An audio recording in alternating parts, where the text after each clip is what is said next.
gotta be honest with you. I'm a little bit behind on my schoolwork. I'm a little bit behind on my housework, surprise, surprise. Actually, the only thing that I think I'm really on top of right now is my church work.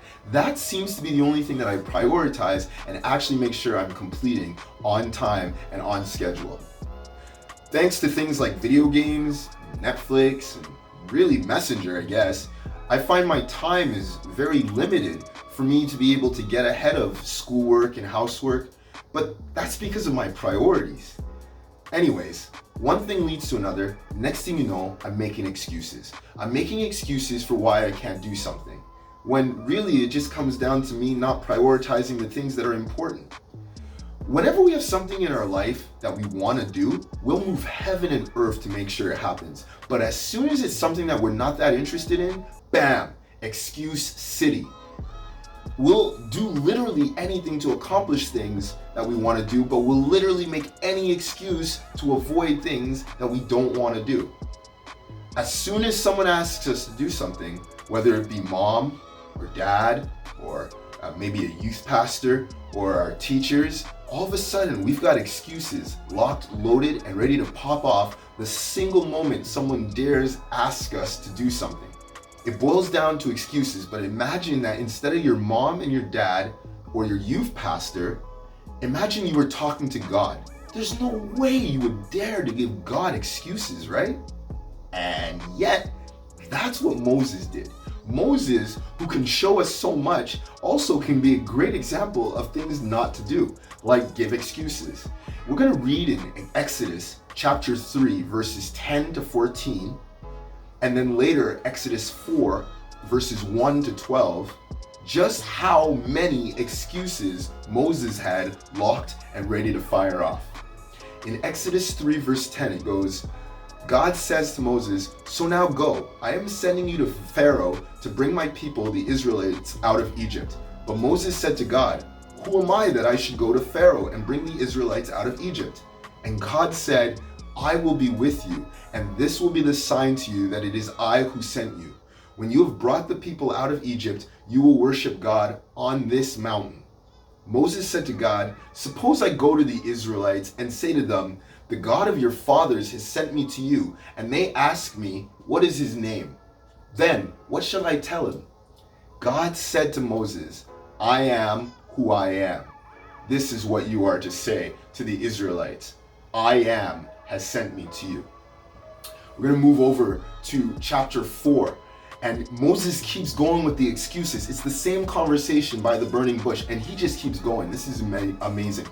Moses answered, "What if they do not believe me or listen to me and say, 'The Lord did not appear to you'?" Then the Lord said to him, "What is that in your hand?" "A staff," he replied. The Lord said, "Throw it down on the ground." Moses threw it on the ground, and it became a snake, and he ran from it. Then the Lord said to him, "Reach out your hand and take it by the tail." So Moses reached out and took hold of the snake, and it turned back into a staff in his hand. "This," said the Lord, "is so that they may believe that the Lord, the God of their fathers, the God of Abraham, the God of Isaac, and the God of Jacob, has appeared to you." Then the Lord said, "Put your hand inside your cloak." So Moses put his hand into his cloak, and when he took it out, the skin was leprous. It had become as white as snow. "Now put it back into your cloak," he said. So Moses put his hand back into his cloak, and when he took it out, it was restored like the rest of his flesh. Then the Lord said, "If they do not believe you or pay attention to the first or listen to you, take some water from the Nile and pour it on the dry ground. The water you take from the river will become blood on the ground." This is insane. God keeps giving Moses signs. He keeps giving him authority. He keeps giving him abilities and talents to go out and to be used by him. But Moses keeps making excuses. It finishes with verse 10. It goes, "Moses said to the Lord, 'Pardon your servant, Lord. I have never been eloquent, neither in the past nor since you have spoken to your servant. I am slow of speech and tongue.'" God's response is so amazing here. It's like another did I stutter moment. It's another like, what are you saying right now, Moses? God says to Moses, the Lord said to him, "Who gave human beings their mouths? Who makes them deaf or mute? Who gives them sight or makes them blind? Is it not I, the Lord? Now go. I will help you speak and will teach you what to say. Can I let you in on a little secret? Parents, bosses, spouses, even youth pastors, they don't like excuses. An excuse usually shows and it means that you're not interested in something. An excuse is usually when you're problem oriented rather than being solution oriented. You're not really looking for help. You're not really looking for assistance. What you're doing is you're trying to get out of doing something.